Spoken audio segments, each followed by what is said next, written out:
Yo, what's going on everyone? Pokemon Sword and Shield, probably the most controversial Pokemon game to date. And the game hasn't even been released yet. How crazy is that? A new trailer has dropped for it. And in this trailer, it introduces a new feature called Gigantamaxing. Also, there's new information on the gym challenge. We got some new characters, new gym leaders, and new Pokemon. Who doesn't love new Pokemon? So straight off the bat, we're going to start off with these new Pokemon. And the first new Pokemon that was introduced, Alcremie, or Alcremie, the cream Pokemon. It's a fairy type Pokemon that's basically cream.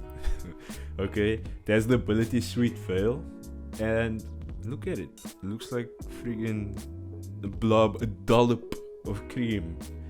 Okay. Then the next Pokemon we have is the puppy Pokemon.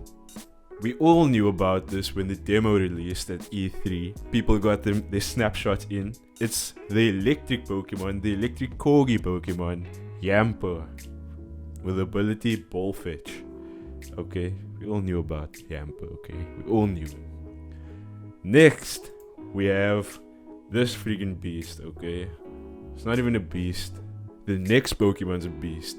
However, what we have here is Rolycoly, the coal Pokemon, which is a rock type, with the ability Steam Engine and Heat Proof. I found this Pokemon interesting because I read its Dex entry, whatever they have here on the website, and it says, until about 100 years ago, every household in the Galar region had a Rolycoly. The families would use the coal that dropped off its body for cooking and heating their homes.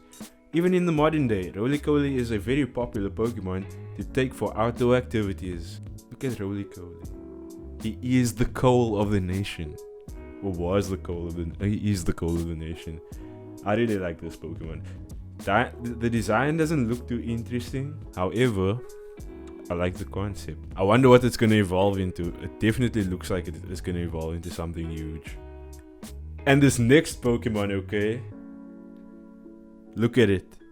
The Gundam Pokemon. I'm lying. It's the alloy Pokemon. Duraludon. Duraludon? I don't know. You can pronounce it however you want to right now, I guess. Emphasize whichever syllables you deem necessary. Its typing is Steel Dragon, and its ability is either light metal or heavy metal. To me, this is one of the more interesting designs I've seen so far this gen, because it doesn't seem like something that comes out of Galar, at least from what we've seen so far. Galar looks like steampunk. This doesn't look like steampunk. This is either cyberpunk or I don't know. It's definitely digital age type. But look at it, wow. Now that's some interesting design. Next up, let's talk a bit about the gym challenge, okay? The gym challenge, from what I've gathered, is basically after being endorsed, you are able to fight all the gym leaders and beat the gym leaders. And once you have beaten all the gym leaders, you qualify for the Champion Cup, okay? It says here, once a year in the Galar region, a series of Pokemon battles are held with the League Championship on the line. This is the Champion Cup. The Champion Cup is the tournament to decide who will be able to challenge the reigning champion for their seat. I'm not too wise on the whole Champion Cup thing, but what I do know at this time is that, for a fact, is that, and we've all seen it, is that you get to wear a certain uniform when you do the gym challenges and most probably the Champion Cup. On this uniform, you have a 3-digit number, okay? Now listen up. You, as a person in the real world, get to decide what the combination of your number, of this 3-digit number, will be. Okay, mind-blowing. I know. You getting to choose your own number in a Pokemon game will make you really feel like you're in the Pokemon universe. Unrivaled levels of customization. Crazy, I know. Wow. And on that note of gym challenges and the Champion Cup, we are introduced to 2 new characters apart from gym leaders. We have Chairman Rose and his assistant Oleana. Now it says here, Rose is the chairman of the Galar Pokemon League and also the president of a large business conglomerate. He's made the Galar Pokemon League world famous by implementing gym battles featuring the Dynamax phenomenon. He's also the one who first endorsed Leon for the gym challenge. Then we have Oleana. Oleana is Rose's secretary and is known for a calm and collected personality. She also serves as the vice president of Rose's company and is in fact largely in charge of the day-to-day running of the company. Now, on first glance, Rose and Oleana, they seem like neutral characters, like they seem like neutral good characters that you just encounter intermittently throughout your journey in the region. Okay, like just thinking about Rose's character description, that is a business, is a business guy, kind of seems a bit sus. Like thinking about it, there's deceitful undertones that I'm getting from him. Okay, if they do choose to do that, that would be kind of cool. Actually, I'm interested in that. So here we have Chairman Rose and his assistant Oleana, looking tall and fine as well. And on that tip of new characters, we are also introduced to 2 new gym leaders. First up, we have Bea, and it says here that Bea is a prodigy in Galar karate, carrying on its century-old traditions and techniques. She's also an expert on fighting type Pokemon. She's known for her stoicism and very rarely shows her emotions. It seems her battle style remains very precise even when she's backed into a corner. Okay, here's Bea. Yo, this is a cool design. Actually, I'm a fan of all the trainers that were introduced so far. Okay, there's not much you can do with the uniforms, but like she's bare feet. That's something different. No, it's not. She has a second skin on, and she has knee guards or knee supports. Yeah, that's very cool. I mess with this. I like the simplicity of the design. It looks super badass and intimidating. Next up, we have Allister.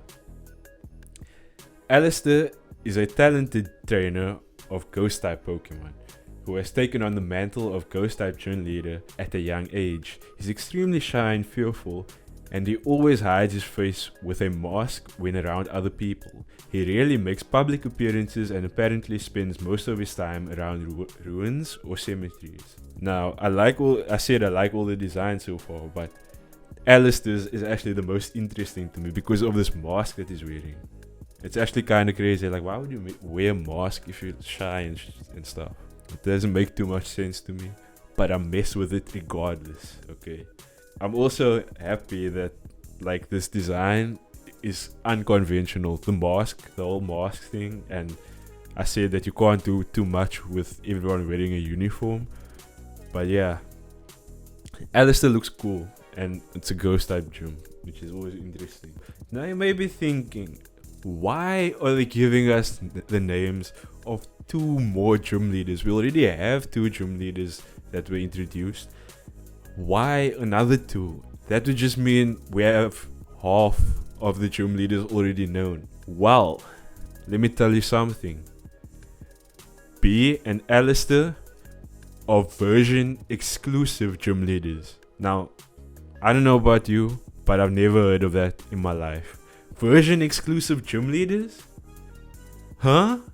Personally, I'm very welcome to that. It just provides more incentive for people to buy both games. More so than neutral fans. Because the avid fans, the big fans, are obviously already going to buy both versions no matter what. But this provides more of an incentive to buy both games. Speaking about the version exclusives, we also have version exclusive Pokemon. Now, usually the version exclusive Pokemon come in a pairing, and they are usually new Pokemon that are introduced. However, in this case, we have Dino and Jangmo-O, who are only available in Sword, And we have Larvitar and Gumi, who are only available in Shield. So that means you can only get your Hydreigon and your Kommo-o in Sword, and unless you trade obviously, and your Tyranitar and your Goodra in Shield. So that's kind of interesting. I wonder if there'll be any more version exclusive Pokemon down the line that are actually new to the game. The final thing that this trailer introduces is the new feature called Gigantamaxing. Okay, we have Dynamaxing, we know what it is already. It can happen to any Pokemon in the Galar region. What makes Gigantamaxing different is that it's only available to certain species of Pokemon, but not only that, it's available to certain specimens within that species. So it becomes rare to find. So it's something like you trying to find a shiny, but I don't think the odds are as low as finding a shiny, but it's still cool. I like that concept of you going and trying to find a Gigantamax Pokemon. The species that currently can Gigantamax are DREDNAW, Corviknight, and Alcremie. And these Gigantamax designs are kind of like mega evolutions, if I had to put it that way, just to simplify what it seems like. Okay, obviously mega evolutions are regular sized Pokemon, and Gigantamaxing are freaking beasts. But yeah, they kind of look like more evil versions of the Pokemon. They look intimidating, okay? Like the designs look intimidating, which is pretty awesome. So far, the concepts of the game aren't too bad. So far, these new features are interesting to say the least. Personally, I'm looking forward to these games. What's weird to me, though, is the version exclusive gym leaders. Now, what's that all about? They're also splitting up the dragon types, which is fine, I guess. It makes sense though, because obviously Pokemon Shield is the lesser appealing version. If you consider looking at them, you're obviously gonna want to buy the game with the dog that has a sword in its mouth, okay? And not some big ass flared out shield that looks like that cone that goes over a dog's head. It doesn't look like that, but you know, if I had to simplify it, you feeling me? So it's kind of cool that they're doing version exclusive like this, so people actually have to make a choice between what they want. It provides a bigger incentive. Gigantamaxing, however, speaking of it in general, if you followed the leaks that came out, there was just one leak that has been the most accurate so far. Like, it's actually super accurate. I did a video on it, but that was just covering what the leak said, but also on what's been found out so far. And now time's progressing, the leak is like, it's legit. Like, it's an actual leak. It's not just rumored or made up. So if you read that leak, it mentioned Gigantamaxing, and here we have Gigantamaxing. So since I've heard of it before, I'm not too surprised. But yeah, this trailer, I made this long ass video on a 2-minute trailer. But yeah, I thought it might be interesting to know what's going on. It's not just what's in the trailer, this is also information from the Pokemon website. So yeah, let me know in the comments what you think about all the news that we've heard so far. Do you like it? Do you hate it? Do you rate it? Would you bait to it? Yeah, let me know. Like, subscribe. But yeah, that's it from me. Catch you in the next one. See ya.